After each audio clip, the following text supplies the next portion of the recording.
शुभ प्रभात। आज दूसरा नवरात्रा भी है और भारतीय नव संवत यानी हिंदू नव संवत का दूसरा दिन भी है।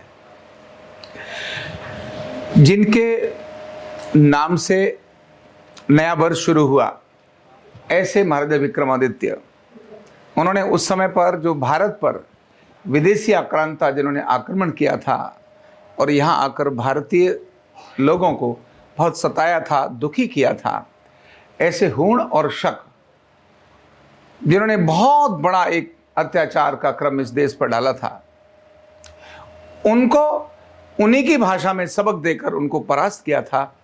और परास्त करने के बाद जब सब तरफ संपूर्ण देश में शांति हो गई और यह देश केवल जो अभी वर्तमान में है यही नहीं, जो अभी जिसको हम भारत आज कहते हैं ना, इंडिया, ये नहीं, जिसके अंदर अफगानिस्तान भी शामिल आता है, आज का अफगानिस्तान, तब ये सब भारत ही था। पाकिस्तान भी आता है, बर्मा भी आता है, बांग्लादेश भी आता है, नेपाल भी आता है, यानी ये जो पूरा एरिया है श्रीलंका से लेकर, ये सारा देश भारत ही था। और वास्तव में तो भारत ही था। समय समय पर अपने लोगों के कहते हैं ना कि जहाँ फूट पड़ी तब लोगों ने टुकड़े कर दिए, उसके कारण से ये समय पर टुकड़े हुए। लेकिन जब महाराजा विक्रमादित्य ने इस देश पर अपना संपूर्ण साम्राज्य स्थापित किया था, जो पहले से था ही, केवल हूण और शक को मारकर भगाया था, उस समय पर जो संवत प्रारंभ किया, यानी नया कैलेंडर प्रारंभ किया, एक नए युग की शुरुआत की, वही विक्रमी संवत के नाम से जाना जाता है। यह संवत कभी भी और कैसे भी शुरू नहीं किए जा सकते थे। मान लो 1947 में देश आजाद हुआ, अब चलो नया कैलेंडर शुरू कर दें, ऐसा नहीं होता। एक युग बदले, उसको हम कहते हैं कि एक नया कैलेंडर का प्रारंभ होना चाहिए।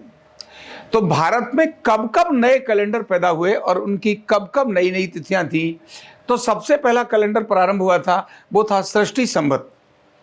सृष्टि संवत वो क्या था कि 1 अरब 96 करोड़ वर्ष पहले जब सृष्टि की उत्पत्ति हुई, और हमारे ऋषि जो हैं वो दृष्टा होते हैं, माना वो देखते हैं, वो केवल सुनी हुई बातों पर काम नहीं करते।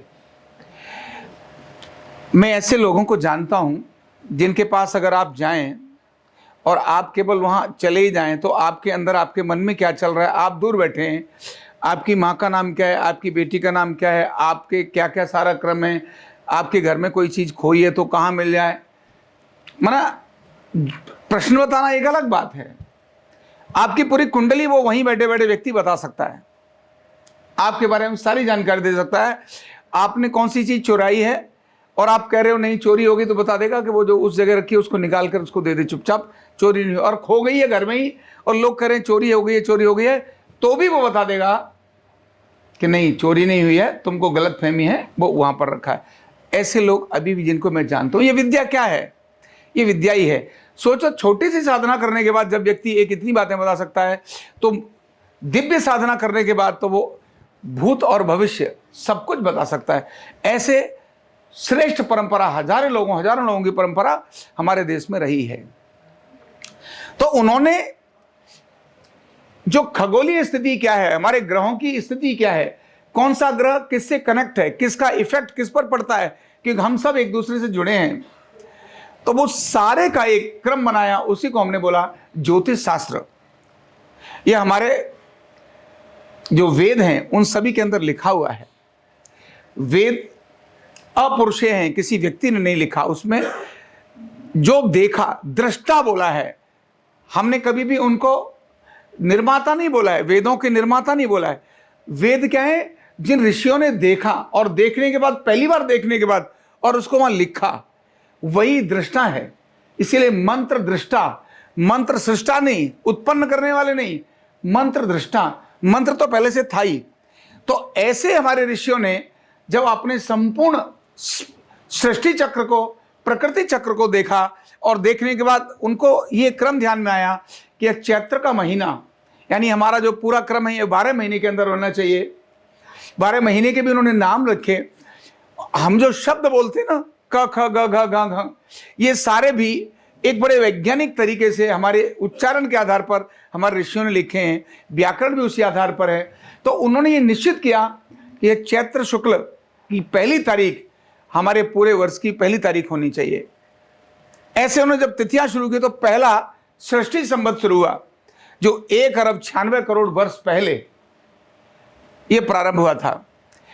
इसके बाद जो पहला नया कैलेंडर प्रारंभ हुआ वो हुआ युधिष्ठिर के समय पर, जब कल युग का प्रारंभ हुआ, जब महाभारत का बड़ा युद्ध हो गया और भगवान कृष्ण की उस समय उपस्थिति थी, तो उस समय नया कैलेंडर प्रारंभ करना चाहिए, इसलिए युगाब्द करके एक युग का कैलेंडर प्रारंभ हुआ, उसको हमने युगाब्द के नाम से बोला।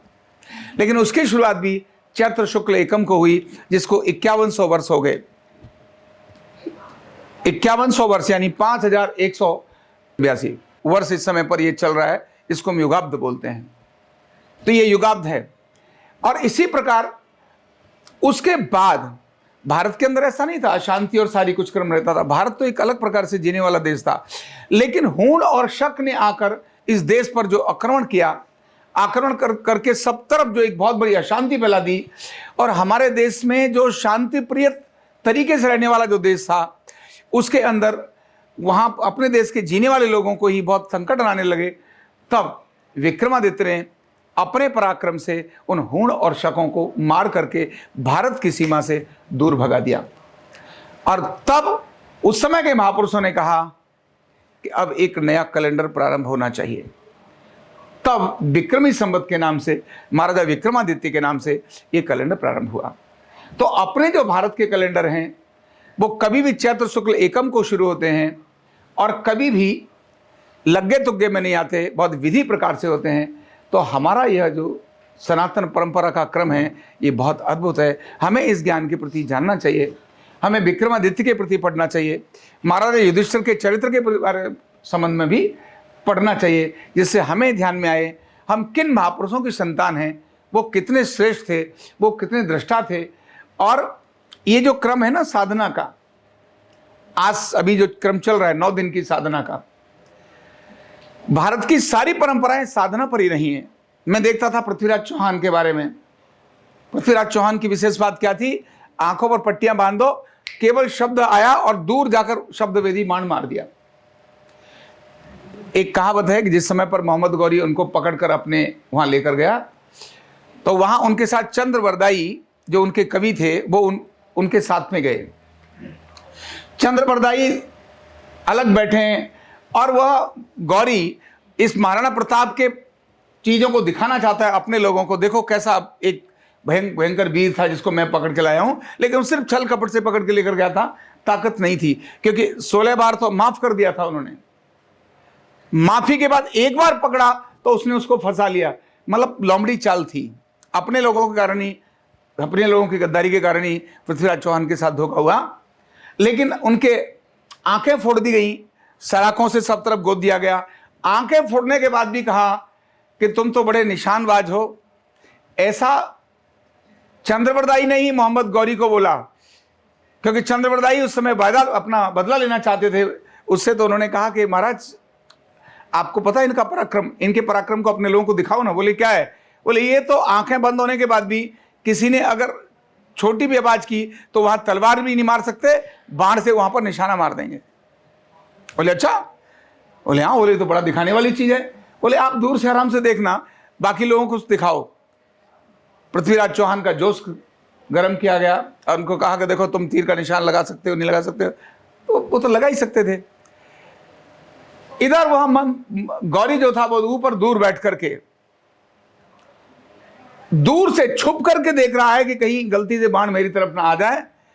तो उस समय पर पूरे सब तरफ लोग बैठे हुए हैं और चंद्रवरदाई ने एक अपने, जो चंद्रवरदाई एक कवि थे, उन्होंने एक पंक्ति बोली, 4 बांस 24 गज अंगुल अष्ट समान। यानी 4 बांस, एक हाइट का निश्चित हो ना कितने बांस, तो उसका माप तौल है।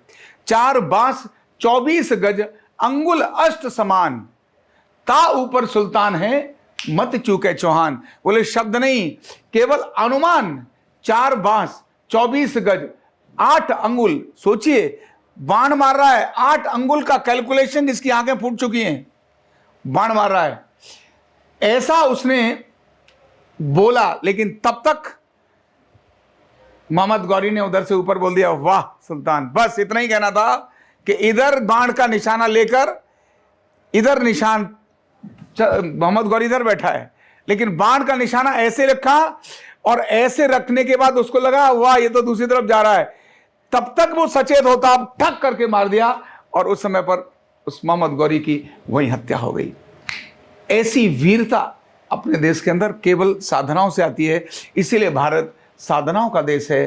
ये 9 दिन की साधना, लगातार साधना, ये अपने देश की एक क्वालिटी है। इसीलिए हमें अपने ज्ञान और विज्ञान पर गौरव करना चाहिए, और न केवल गर्व करना चाहिए, उस गर्व के साथ अपने को भी उस प्रगति पर बढ़ना चाहिए। बहुत बहुत धन्यवाद। न्यूरोथेरेपी का कंप्लीट कोर्स सीखने के लिए जुड़िए हमारे ऑनलाइन ट्रेनिंग प्रोग्राम से और जानिए करीब 100 बीमारियों का इलाज बिना दवा और बिना मशीन के। इस न्यूरोथेरेपी ऑनलाइन ट्रेनिंग प्रोग्राम से आप घर बैठे बन सकते हैं गवर्नमेंट सर्टिफाइड न्यूरोथेरेपिस्ट। रजिस्ट्रेशन के लिए नीचे दिए गए नंबर पर अभी कॉल करें। और हाँ, हमारे वीडियो को लाइक करना, शेयर करना और चैनल को सब्सक्राइब करना बिल्कुल भी ना भूलें। धन्यवाद।